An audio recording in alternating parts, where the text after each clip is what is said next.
सम्माननीय सभामुख महोदय, यस चलचित्र विधेयकको सैद्धान्तिक छलफलमा सहभागी हुने मौका दिनुभएकोमा धन्यवाद। यो विधेयक आउँदै गर्दाखेरि यसले राष्ट्रिय चलचित्र नीति 2071 र डिजिटल युगको नयाँ वास्तविकतालाई पनि आत्मसात गर्दै ल्याउन खोजेको छ।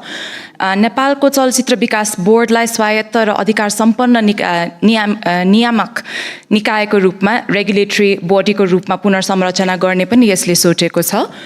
अब आउँदो कानुनहरूले हामीले पछिल्लो समयमा भोगेका समस्याहरूलाई सम्बोधन मात्र नगरी ट्रेन्ड अनुसार के समस्या र के चुनौती आउन सक्छन् भनेर पनि सम्बोधन गर्नुपर्छ जस्तो लाग्छ।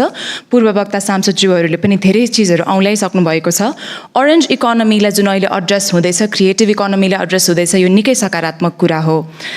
यो हुन त हाम्रो पोलिसी नीति डिस्कसन होइन, विधेयककै डिस्कसन हो।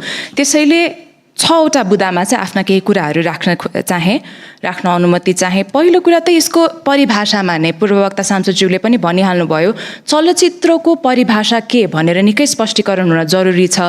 मिनिमम ड्युरेसन राख्ने हो कि प्रोडक्सन बजेटको मिनिमम सीमा तोक्ने हो कि प्रोफेसनल प्रोडक्सन र अरू कन्टेन्ट, सर्ट फिल्म, फिचरको छुट्टै वर्गीकरण हुनुपर्छ। नत्र अनलाइन कन्टेन्टलाई पनि एकैचोटि मासेर चलचित्र भन्यो भने त्यो गाह्रो पर्न जाला। बोर्डको अध्यक्ष नियुक्तिमा पनि धेरै पूर्ववक्ता सांसदज्यूहरूले पनि भनिसक्नु भएको छ। यसको अध्यक्ष नियुक्ति प्रक्रिया चाहिँ पारदर्शी र योग्यतामा आधारित नै बनाउनुपर्छ। सिफारिस समिति पनि गठन गर्न सकिएला र मिनिमम 15 वर्षको हुन्छ कि अनुभव भएका विशेषज्ञहरूलाई मात्र नियुक्ति गर्ने मापदण्ड चाहिँ बन्नै पर्छ।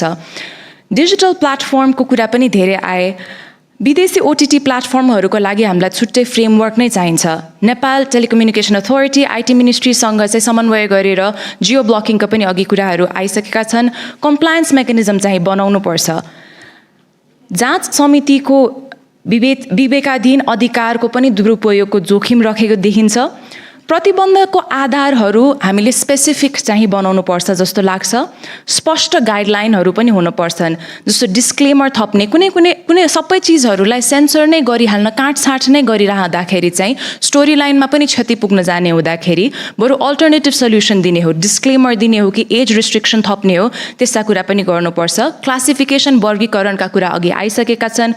युनिभर्सल हुन्छ कि पेरेन्टल गाइडेन्स अन्डर 12 इयर्स हुन्छ कि अडल्ट 18+ रिस्ट्रिक्टेड अडियन्सेस जस्ता क्याटेगोरिजहरू चाहिँ परिभाषित गर्नुपर्ने हुन्छ। सेन्सरसिपको अगाडि हामीले नोट्सहरू दिन सक्ने कुरा गरिसकेका छौँ र समग्रमा यसमा एउटा के पनि विचार गर्न सकिन्छ भनेदेखि चलचित्र कोषको पनि व्यवस्थापन गर्न सकिन्छ कि एउटा फिल्म फन्डको, जहाँबाट चाहिँ नेपाल सरकारलाई भार नपरिकन यसको कोष चाहिँ अरू सदुपयोग गर्न सकिन्छ भनेर सुझाव राख्न चाहे। धन्यवाद।